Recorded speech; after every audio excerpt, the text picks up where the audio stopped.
Hello, good morning. मी उर्मिला. माझ्या आणखीन एका मराठी ब्लॉगमध्ये तुमचं स्वागत आहे. आजचा दिवस तुम्हाला सुखाचा, समृद्धीचा आणि आरोग्याचा जावो ही ईश्वर चरणी प्रार्थना. तर आज लग्नाची व्हिडिओ तुम्हाला आलेच आहे. तर आता लग्नानंतर आहे ना 2 दिवस काही व्हिडिओ घेतलंच नाही. त्यानंतर आहे ना आता आज व्हिडिओ घेते. तर आज आमच्या नवऱ्याबाईचे मूळ परत नाही आहे, तर म्हणजे परत मूळ म्हणतात. तर ते तर आज आम्ही चाललो आहे तिकडं परत काकूच्या तिकडं स्वयंपाकासाठी. तर आज पुरणपोळीची शिदोरी द्यायची असते, तर ती करण्यासाठी ना मी चालली. रात्री ना तर बराचसा असा पाऊस झाला आमच्याकडं, खूप असं पाणी झालंय. आणि आता चालली मी तर पायीच चालली आहे, कारण पावसामुळं गाडी पण जाणार नाही आणि गाडीवर नेऊन घालायला पण कोणीच नाही आहे. त्यामुळे आता चालली पायी मी. तर चला तिकडे गेल्यानंतर मी दाखवतेच कोण काय काय स्वयंपाक करतं ते. बघा असा पाऊस झालाय आमच्याकडं, खूप पाणी झालंय. रात्रीचा पाऊस झाला होता. मी चालली चिखलातून, रस्ता नाही तिकडे जाण्यासाठी, तर चिखलातून चालली आहे. तर बघा खूप असा चिखल आहे जायला.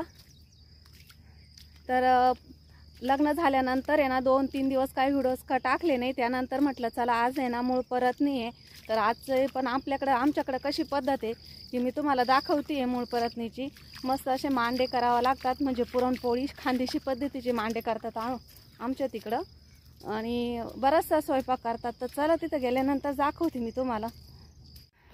तर बघा, तर आले मी काकूच्या घरी. इथं मांडे करायचं काम चालू होतं, तर मी पण तिथं आहे ना मांड्यांच्या घड्या घालत होती. तर हे बघा अशा पद्धतीने आहे ना हातावरती मांडे केले जातात आणि खापरावरती भाजले जातात. तर पहिली शिदोरी ना नवरीची हीच असते आमच्याकडं पुरणपोळीची. दुसरी पण देतात, पण पुरणपोळीच्याच शिदोरीचा आहे ना मान असतो.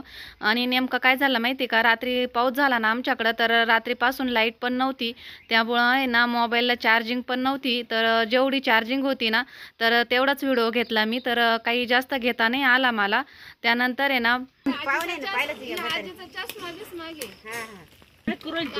बोला आता, बोला. आम्ही मांडे करू राहिलो, त्याच्यात पाऊस येतो. आमची आजी डोळे करते म्हणा, आम्ही मांडे करू राहिली, पाऊस मांडे भाजतो. पाऊस मांडे भाजतो.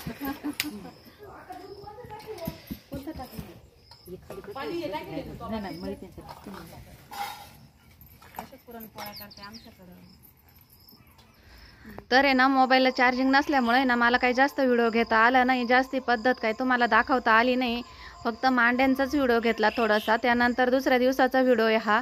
तर दुसऱ्या दिवसाची सकाळी मस्त असं वातावरण झालेलं होतं. तर म्हटलं चला आपल्या यूट्यूब फॅमिलीला पण गावाकडलं वातावरण दाखवूया. तर मस्त अशी मका पण उतरली आहे. तर जमीन आता मस्त अशी हिरवीगार दिसायला लागला. 8 दिवसात भरपूर छान असं जमिनी दिसतील असे हिरव्यागार. तर मस्त असं वातावरण होतं. बघा किती छान असं वातावरण होतं ना. तर म्हटलं चला मस्त असं निसर्गरम्य वातावरण वाटतंय, खूप छान. तर सकाळचा थोडासा व्हिडिओ घ्यावा तुमच्यासाठी.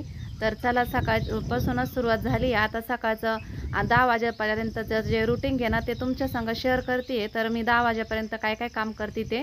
तर असो चला आता आहे ना व्हिडिओला सुरुवात करते. तर बघा मस्त असे झाडं पण खूप छान दिसत आहे आणि खूप छान असं वातावरण आहे. बघा मस्त ना सकाळचं वातावरण. तर चला आता सकाळची सुरुवात ही चहापासूनच करू. तर दूध पण तापायला ठेवलं आहे आणि चहा पण एका साईडला ठेवला आहे. तर मिस्टरांसाठी कोरा चहा लागतो ना त्यांना, तर तो कोरा चहा काढून घेते आणि माझ्यासाठी दुधाचं करते.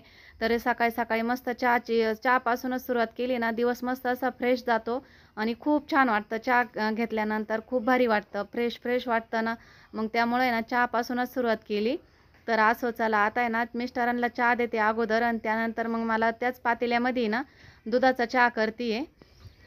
तर चला बऱ्याच दिवसापासून आहे ना सकाळचं रुटीन पण दाखवलं नव्हतं तुम्हाला. तर म्हटलं चला आज आहे ना सकाळचं रुटीन दाखवते. तर बरेच दिवसापासून लग्नाचेच व्हिडिओ होते आणि घरातलं काहीच दाखवलंच नाही मी. तर म्हटलं आज आहे ना चला दररोजचं रुटीन पण दाखवू आणि सकाळची सुरुवात ही चहापासूनच करू.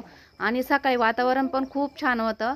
तसं पण आज आहे ना ढगाळच वातावरण आहे, पाऊस येण्याची शक्यता आहे. मग काय माहिती आज काय येतो का नाही. कसं असतं, एक दिवस पाऊस येतो, एक दिवस येत नाही. आणि पावसाळा पण खूप लवकर झाला आहे ना. तर त्यामुळं आणि आता आमच्याकडं पेरण्या वगैरे सर्व होऊन गेल्या लोकांच्या. तर चला आता आमच्या दोघांचा पण चहा झालाय. आता बाबांसाठी दूध गरम करायला ठेवलं होतं एका साईडला. तर बाबांना आहे ना सकाळी 1 ग्लास भरून दूध आणि चहा लागतो ना. तर बाबांचं दूध आणि चहा देते. त्यानंतर मग आपला स्वयंपाक. तर स्वयंपाकासाठी आज पोळ्या करायच्या आहे आणि वड्याची भाजी करायची आहे. तर म्हटलं चला आज दीदी पण नाही आहे घरी, असं खूप सुनं लागतंय ना, ती मुली घरात नसल्या का घर खूप असं रिकामं लागतं, करमत नाही घरामध्ये. तर असो चला, तर मुलींच्या शिक्षणासाठी त्यांना बाहेर पाठवावंच लागतं, कारण आपल्या मोहमाया काही कामाची नसते, कारण त्यांना कायम उपयोगी पडणार नाही. त्यामुळं आहे ना, तर थोडंसं मनाला आवर घालावाच लागतो, नाही करमलं तरी करमून घ्यावंच लागतं. तर असो चला, आता आहे ना पोळ्या करून घेते, त्यानंतर आहे ना भाजी टाकते, कारण आज आभट पण खूप आलेलं आहे आणि चूल पेटवली, चूल पण ओलीच आहे, एवढी काही खास पेटली नाही आहे. पण म्हटलं पोळ्या होईपर्यंत चालती तर चालून द्यावा, कारण घरामध्ये पण असं थोडंसं गरम होतं ना, आभट आल्यानंतर आहे ना गरम होतं किचनमध्ये, त्यामुळे आहे ना मग बाहेर चुलीवरच पोळ्या करून घेते. आणि चुलीवर कसं फ्रेश वाटतं आणि वातावरण पण असं खूप भारी वाटतंय बाहेर ना, त्यामुळं मग चुलीवरच पोळ्या करून घेते, त्यानंतर भाजी करणार आहे. म्हणजे भाजी टाकल्यानंतर आपल्याला भांडे कपडे वगैरे पण आवरता येतात. भाजी कमी गॅसवर असली ना, तर सर्व कामं होत्या घरामधले, त्यामुळे आहे ना म्हटलं आधी पोळ्या करून घेऊ आणि त्यानंतरच मग भाजी करू. तर विराजला पण भूक लागली होती सकाळी सकाळी. आमच्याकडे कसं असतं, सकाळी नाश्ता वगैरे काही राहत नाही, 8 साडेआठला जेवायला लागतं, त्यामुळे आहे ना म्हटलं आधी पोळ्या करूनच घेऊ. त्याला चहा पोळी खायची होती ना, तर त्यामुळं मग पोळ्या करून घेतल्या मी अगोदर. तर असंच.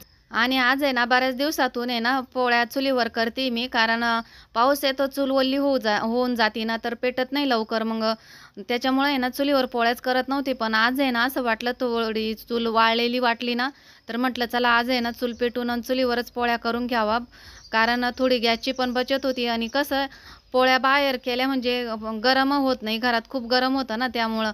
तर असो चला, आता आहे ना आज एकटीचे घरामध्ये, तर कामं सर्व पडली, आता पटपट कामं आवरून घेते आणि त्यानंतर परत तुमच्याशी बोलती. तर चला, पोळ्या पण झाल्या, आता इथं भाजी करायची आहे.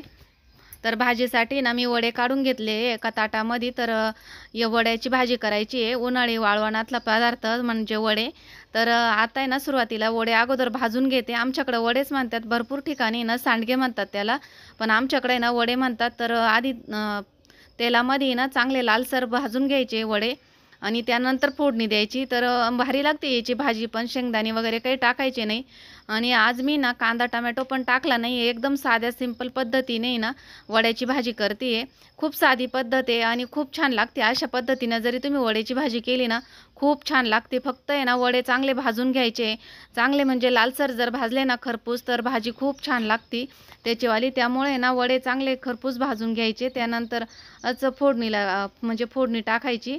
तर बघा मस्त असे आपले वडे भाजत आले. आता तुम्हाला कलर बदललेला दिसतच असेल.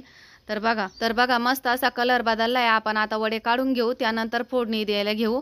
तर फोडणी देण्यासाठी ना तेल गरम करायला ठेवले, कढईमध्ये 2 पळ्या तेल टाकलंय, लसूण जिरे मोहरीची फोडणी दिली आहे, छान असे तळून घ्यायचं. जिरे मोहरी, कढीपत्ता असला तर तो पण टाकायचा, माझ्याकडे होता पण आणायला गेलेच नाही मी, थोडासा पाऊस सुरू झाला ना त्यामुळं काही आणला नाही. त्यानंतर लाल तिखट टाकलंय 2 चमचे, पाव चमचा पावभाजी मसाला टाकला, पाव चमचा गोडा मसाला टाकलाय, अर्धा चमचा काळा मसाला टाकला. तर हे मसाले ना चांगले तळून घेऊ आपण. त्यानंतर पाणी टाकायचं आहे, थंड पाणी टाकलं तरी चालेल. तर मी थंडच पाणी टाकलंय आणि आपले मसाले ना थोडे कमी टाकायचे, कारण आहे ना आपण अगोदर पण वड्यांमध्ये मसाला टाकलेला असतो ना लाल तिखट, त्यामुळं तिखट भाजी होऊ नये या अंदाजानेच आपण मसाले टाकायचे. आणि पावभाजी मसाल्याने गोडा मसाल्याने ना वड्याची भाजीची टेस्ट आहे ना एकदम अप्रतिम लागते. तुम्ही नक्की अशा पद्धतीने करून बघा, तुम्हाला नक्कीच आवडेल. तर आता आहे ना आपण पाण्याला उकळी यायची वाट बघायची. त्यानंतर अगोदर मीठ टाकायचं चवीनुसार. मीठ टाकल्यानंतर आहे ना कोथिंबीर असली ना ती टाकायची. सध्या माझ्याकडे कोथिंबीर पण नव्हती, पण मी काही टाकली नाही, त्यामुळं आहे ना तुम्ही म्हणजे तुमच्याकडे असले ना तर तुम्ही टाकू शकता. आणि आता उकळी आली चांगली, तर उकळी आल्यानंतर वडे टाकायचे आणि आता हे वडे आहे ना मस्त असे आपण शिजू देऊ. एकच नंबर भाजी लागते, नक्की तुम्ही करून बघा. 5 ते 6 मिनटं लागतात भाजी शिजायला, जास्त काही वेळ लागत नाही. कमी गॅसवर आहे ना भाजी शिजून घेऊ आपण. तर बघा आता आहे ना भाजी पण शिजून झाली आहे. तर बघा मस्त अशी भाजी शिजली आहे, एका साईडला दूध पण तापून झालंय. तर व्हिडिओची एंडिंग आहे ना इथंच करते. व्हिडिओ कसा वाटला कमेंट बॉक्समध्ये नक्की कळवा. आवडल्यास लाईक शेअर आणि सबस्क्राईब करायला अजिबात विसरू नका. धन्यवाद.